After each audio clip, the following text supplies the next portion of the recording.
Sometimes it's not what a man says, but how he acts in his most vulnerable moments that reveals the depth of his love.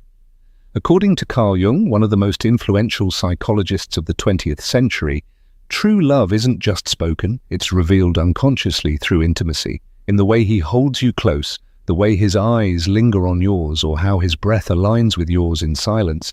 His deepest emotions come to light. But how can you tell if it's love, not just desire? Jung's work on the unconscious mind highlights 4 powerful signs, subtle, involuntary behaviors that only appear when a man is genuinely, profoundly in love. Jung taught that love is not merely an emotion, it is the fusion of souls, where raw, instinctive truths come to the surface. When a man is emotionally connected, his body and mind begin to express truths he may not even consciously recognize. Today we explore 4 intimate behaviors that, according to Jungian psychology, indicate his love runs far deeper than mere attraction. These are not just habits, they are unconscious acts of devotion, and by the end of this you'll know exactly what to look for. The first sign, deep eye contact during intimacy. There's something almost mystical about sustained eye contact in a moment of deep connection. It transcends physical attraction and touches the essence of emotional intimacy. Jung often called the eyes the windows to the soul, and for good reason. In his study of the unconscious, he recognized that the gaze is one of the rare involuntary expressions of the inner self. Words can be chosen, even manipulated, but the eyes reveal truths the mind might not yet be ready to admit. When a man meets your gaze during moments of intimacy, it is far more than passion. It's a silent admission. He isn't just looking at you, he's allowing himself to be seen. And that act of being truly seen is one of the most profound forms of surrender. This level of eye contact is rare. It requires deep emotional presence. Many men, shaped by cultural expectations, learn to separate sex from emotion. For them, intimacy may become a purely physical act. But when a man is deeply in love, something changes. His need for connection overrides old habits of detachment. His gaze lingers not just because he is physically exposed, but because he is emotionally vulnerable. Jung would say, this is the anima, the inner feminine, coming forward. It is the part of his psyche that longs for connection, depth, and emotional union. In this moment, the eyes become more than a physical feature, they become a bridge between souls. On the other hand, avoiding eye contact can speak volumes too. A man who looks away during intimacy may still feel desire, even care, but likely harbors emotional barriers. He may fear the vulnerability that comes with being fully seen. Or perhaps he's protecting a part of himself he's not ready to face. In Jungian terms, this could reflect unresolved shadows, hidden fears or old wounds that prevent him from surrendering completely. And the eyes don't lie the way words can. That's why so many people avoid them, to preserve control, to hide what they don't want seen. But when a man maintains eye contact, unwavering and open, it speaks volumes. It means he trusts you, not just with his body, but with his truest self, the raw, unpolished version that exists behind the mask. There's a reason lovers instinctively close their eyes when they kiss, only to open them after, as if to confirm the presence of the one they love. That quiet reconnection is instinctual, a primitive way of saying, I'm here, fully. This is why deep eye contact is the first and perhaps most powerful sign of true emotional connection. It can't be forced. It's not a performance. It's an involuntary act of presence, a moment when two people drop their defenses. In that shared gaze, love doesn't shout, it simply is.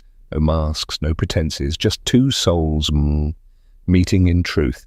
The second sign, prioritizing your pleasure over his own. In Jungian psychology, real intimacy is the meeting of opposites, the merging of two distinct selves into something greater. This sacred union, what Jung called the conjunctio, isn't just about physical satisfaction. It's an alchemical joining of souls in shared surrender. And one of the clearest reflections of this is how a man gives pleasure when he's truly in love. Lust is selfish. It seeks to satisfy itself. Love, however, seeks connection. When a man puts your joy ahead of his own, it's not just kindness. It's an unconscious declaration of devotion. A message spoken without words, "Your happiness is my happiness." According to Jung, the shadow, those repressed parts of our psyche, often controls our primitive impulses, including selfish desire. But love has the power to transcend that. A man who loves doesn't delay his pleasure out of duty. He does it because giving is the pleasure.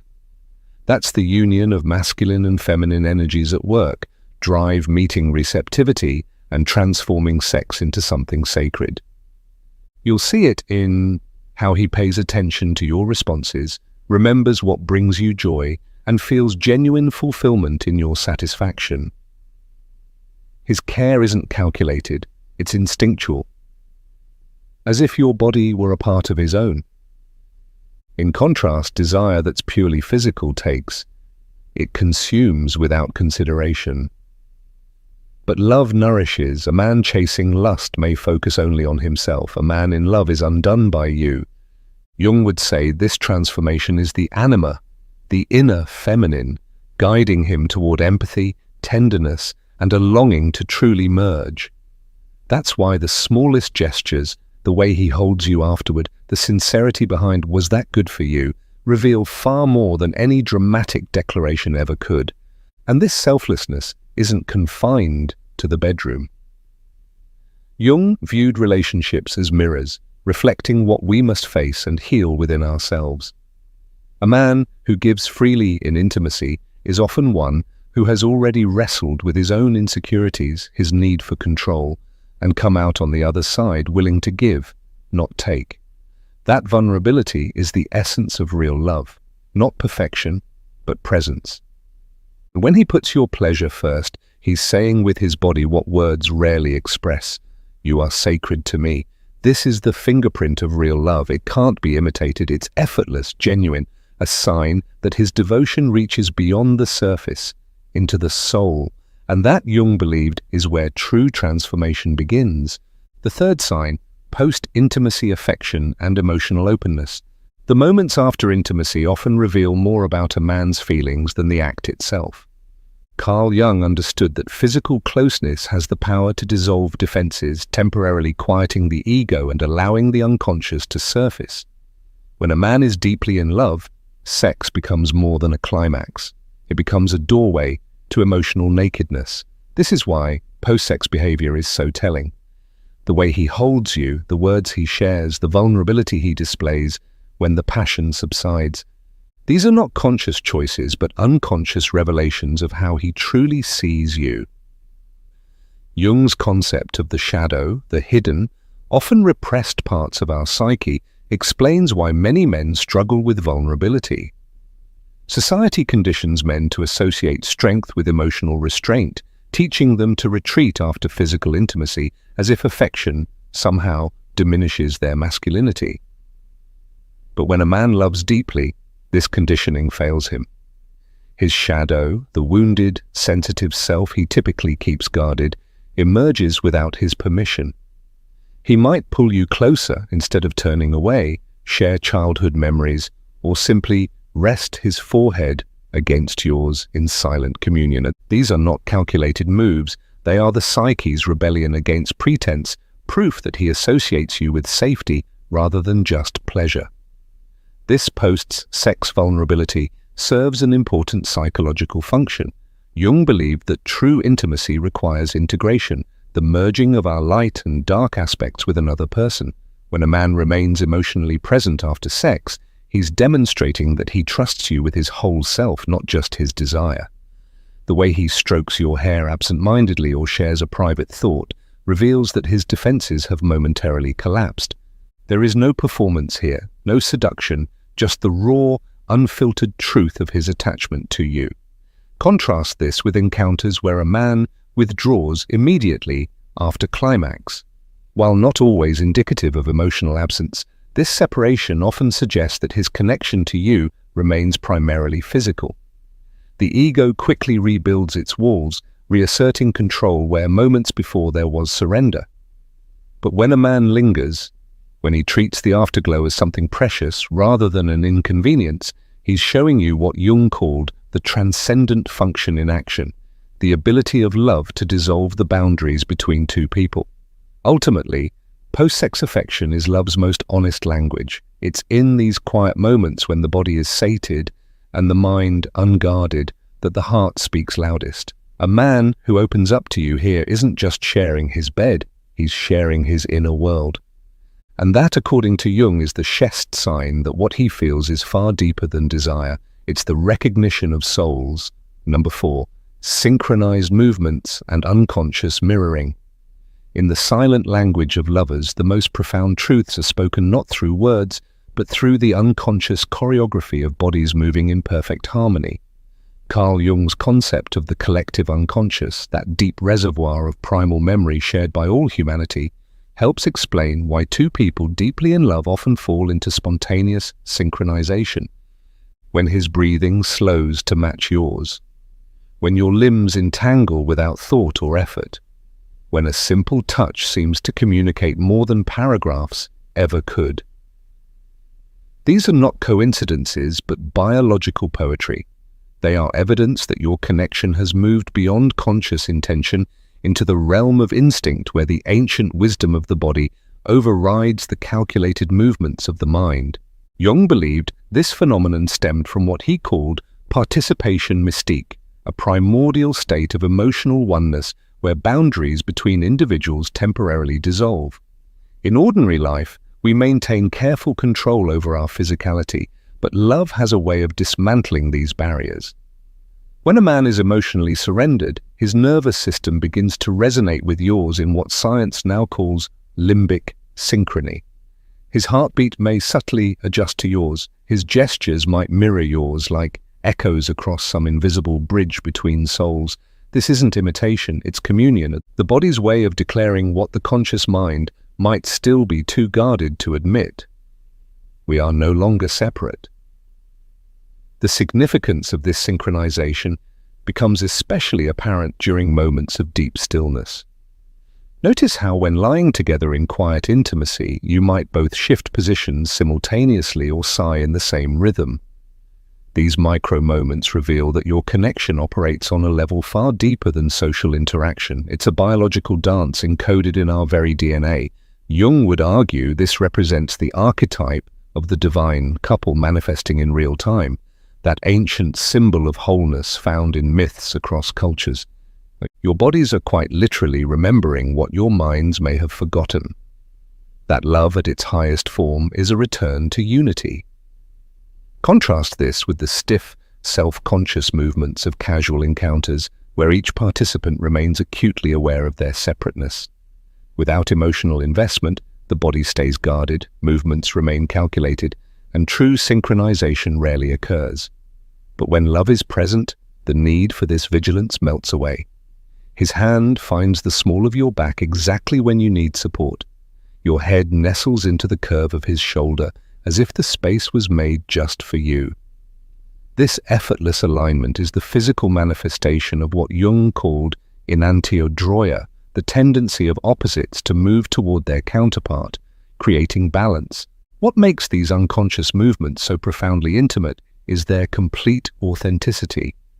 Unlike spoken declarations which can be crafted or controlled, the body's language of love cannot be falsified. When his body moves in silent harmony with yours, it's the purest expression of his psyche's recognition. You are not other, but extension, not object, but home. In these wordless moments, Jung's theories cease to be abstract concepts and become living truth.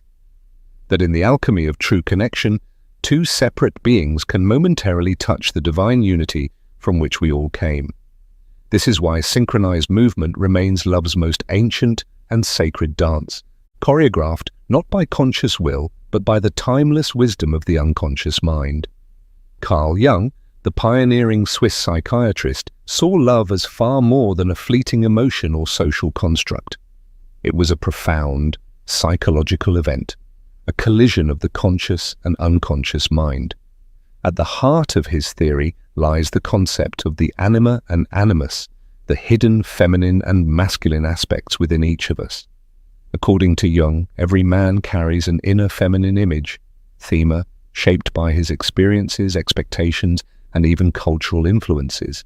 When he falls deeply in love, he isn't just drawn to a woman.